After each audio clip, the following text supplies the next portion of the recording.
morning, everyone.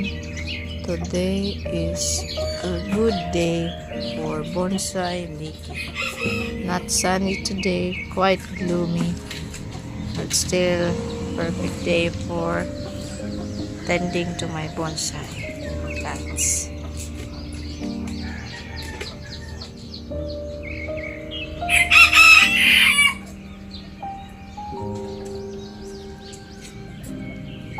Saan kaya pupunta ngayong araw na ito si Mr. Chris?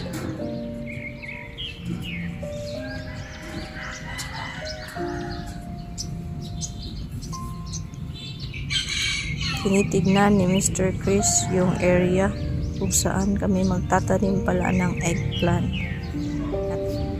Ngayon may tinignan si Mr. Chris. Ano kaya ito? Ating silipin, puntahan, at ito, may bunga pala ang grapes.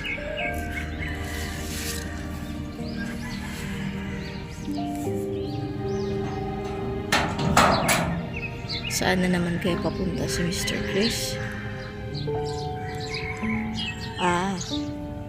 Dito pala papunta si Mr. Chris at binisita ang kanyang mga talong.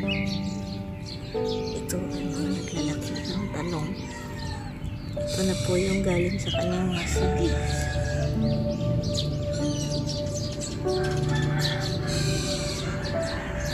Itong makikita nyo ang taba-taba ng mga talong plants.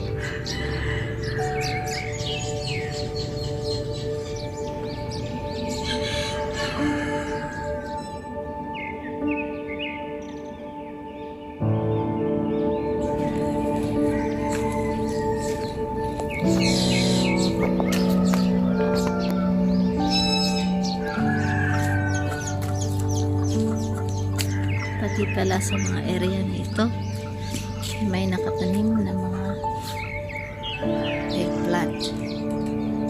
Sa daanan ng kanilang garden ng Mr. Chris, may mga eggplant na makikita nyo kung saan saan. Ang ginagawa po niya ata ay intercropping sa kanyang mga halaman. Ngayon, makikita nyo si Mr. Chris na nagmamasid sa pangalawang garden na naman.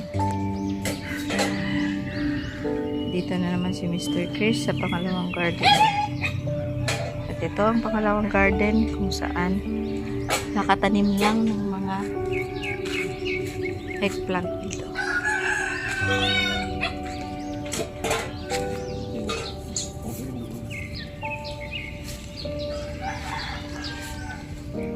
Kita nyo kung saan-saan lang ang mga eggplant. At andito pa ang kanilang pusa. Ito ay si Uno.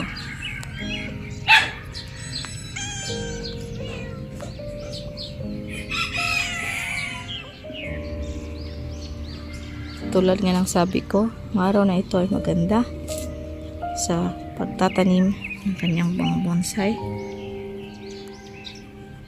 Ngayon, kukuha na si Mr. Chris ng kanyang tanim para ito ay kanyang tatrabahuin ngayong araw na ito.